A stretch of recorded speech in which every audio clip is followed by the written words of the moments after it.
રાજકોટ જિલ્લાના વિછિયા તાલુકાના થોરાડિયા ગામમાં કોળી સમાજના વ્યક્તિ ઘનશ્યામભાઈ રાજપરાની જાહેરમાં એક ભૂમાફિયા દ્વારા તીક્ષ્ણ હત્યાના ઘા ઝીંકીને હત્યા કરી હતી। તેને જ લઈને આરોપીનું જાહેરમાં સરઘસ કાઢવામાં આવે તે પ્રકારની માંગ સાથે કોળી સમાજના લોકો મોટી સંખ્યામાં વિછિયા પોલીસ સ્ટેશન ખાતે ઉમટી પડ્યા હતા અને તે દરમિયાન પોલીસ અને કોળી સમાજના લોકો વચ્ચે ઘર્ષણની સ્થિતિનું નિર્માણ થયું હતું। આ મામલામાં વિછિયા પોલીસ સ્ટેશન ખાતે 80 જેટલા લોકો સામે નામજોગ ફરિયાદ થઈ હતી અને 60થી વધુ લોકોની ધરપકડ થઈ હતી। તેને ધરપકડ કરાયેલા કેટલાક લોકો નિર્દોષ હોવાના દાવા સાથે કોળી ઠાકોર સેનાના જે આગેવાનો છે તે મેદાને આવ્યા છે અને સાથે જ કોળી ઠાકોર સેનાના જે પ્રદેશ પ્રમુખ છે તેમને પોલીસ ખોટી રીતે હેરાન કરતી હોય તે પ્રકારના આરોપ સાથે આજે તેમણે રાજકોટ જિલ્લા કલેક્ટરને આવેદનપત્ર પાઠવીને શું માંગ કરી છે વિગતે વાત કરી। વૈષ્ણવજન તો તેને કહીએ જે પીડ પરાઈ જાનાને રે। નમસ્કાર દર્શક મિત્રો, નવજન ન્યૂઝમાં આપનું સ્વાગત છે। હું છું ફૈઝન। આજથી થોડાક દિવસ પહેલા રાજકોટ જિલ્લાના વિછિયા તાલુકાના થોરાડિયા ગામમાં જે કોળી સમાજના વ્યક્તિ છે ઘનશ્યામ રાજપરા તેમણે લેન્ડ ગ્રેબિંગ અંતર્ગત એક ભૂમાફિયા વિરુદ્ધ ફરિયાદ નોંધાઈ હતી અને ત્યારબાદ આ ઘટનાને લઈને ભૂમાફિયાને જાણકારી મળતા ઘનશ્યામભાઈ રાજપરાની ભૂમાફિયાએ જાહેરમાં તીક્ષ્ણ હત્યાના ઘા ઝીંકીને હત્યા કરી નાખી હતી। આ ઘટનાથી વિછિયા સહિત રાજકોટમાં ઘેરા પડઘા પડ્યા હતા। આ મામલાને લઈને કોળી સમાજમાં પણ ભારે આક્રોશ ફાટી નીકળ્યો હતો ને આમાં જે ભૂમાફિયા આરોપી છે તેનું જાહેરમાં સરઘસ કાઢવામાં આવે તે પ્રકારની માંગ સાથે મોટી સંખ્યામાં કોળી સમાજના લોકો વિછિયા પોલીસ સ્ટેશન ખાતે ઉમટી પડ્યા હતા।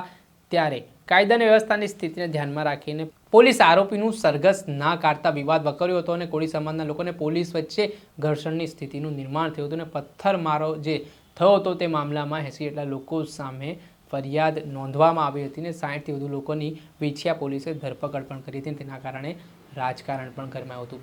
ત્યારે મામલાના સંદર્ભમાં હવે કોળી ઠાકોર સેના છે તે મેદાને આવી છે।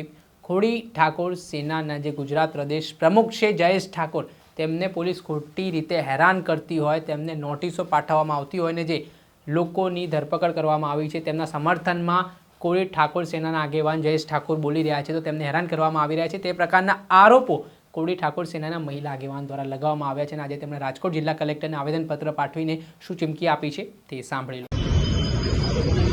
શું નામ આપનું? મારું નામ બિંદ્યા ઠાકોર છે અને કોળી ઠાકોર સંગઠનમાં હું છું। વિછિયામાં જે હાલ અત્યારે બનાવ બન્યો છે ને, પથ્થરમારો થયો છે અને પોલીસ દ્વારા લાઠીચાર્જ કરવામાં આવ્યો છે અને પોલીસ દ્વારા પણ પથ્થરમારો થયો છે તો પોલીસ ઉપર કોઈ જ જાતનો ગુનો દાખલ કરવામાં આવ્યો નથી અને માસૂમ લોકો ઉપર ગુનો દાખલ કરીને એમને જેલમાં પૂરી દેવામાં આવ્યા છે અને એમની ઉપર ખોટી કલમો લગાડવામાં આવી છે।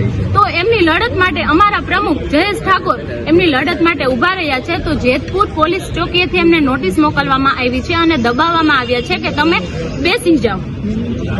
જો આગામી દિવસોમાં આપની માંગ સ્વીકારવામાં નહીં આવે તો શું પગલાં રહેશે? અત્યારે અમારી માંગ એ છે કે જે પોલીસોએ આ બધું માહોલ ઉશ્કેર્યો છે, પોલીસોએ જેને પથ્થરમારો કર્યો છે એમને સસ્પેન્ડ કરવામાં આવે અને નિર્દોષોને ખોટી કલમ જે લગાવી છે એના ઉપરથી કલમો ખોટી દૂર કરવામાં આવે અને એમને જેલમાંથી મુક્ત કરવામાં આવે અને જયેશ ઠાકોરને હેરાન કરવાનું બંધ કરે ખોટી નોટિસો મોકલીને।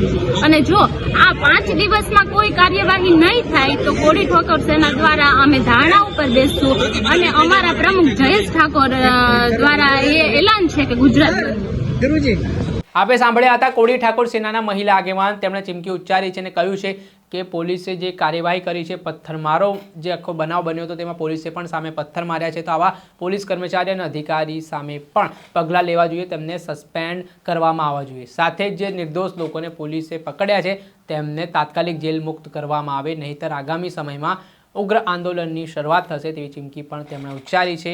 સાથે જ કોળી ઠાકોર સેનાને ગુજરાત પ્રદેશ પ્રમુખ છે જયેશ ઠાકોર તેમને જે પોલીસ ખોટી રીતે હેરાન કરતી હોય તો તે હેરાન કરવાનું બંધ કરવામાં આવે, નહીંતર આખા ગુજરાતભરમાં એક આંદોલનની શરૂઆત થશે તે પ્રકારની ચીમકી પણ હાલ કોળી ઠાકોર સેનાના જે મહિલા આગેવાન છે તેઓ આપી રહ્યા છે। તેના જ કારણે માહોલ ગરમાયો છે।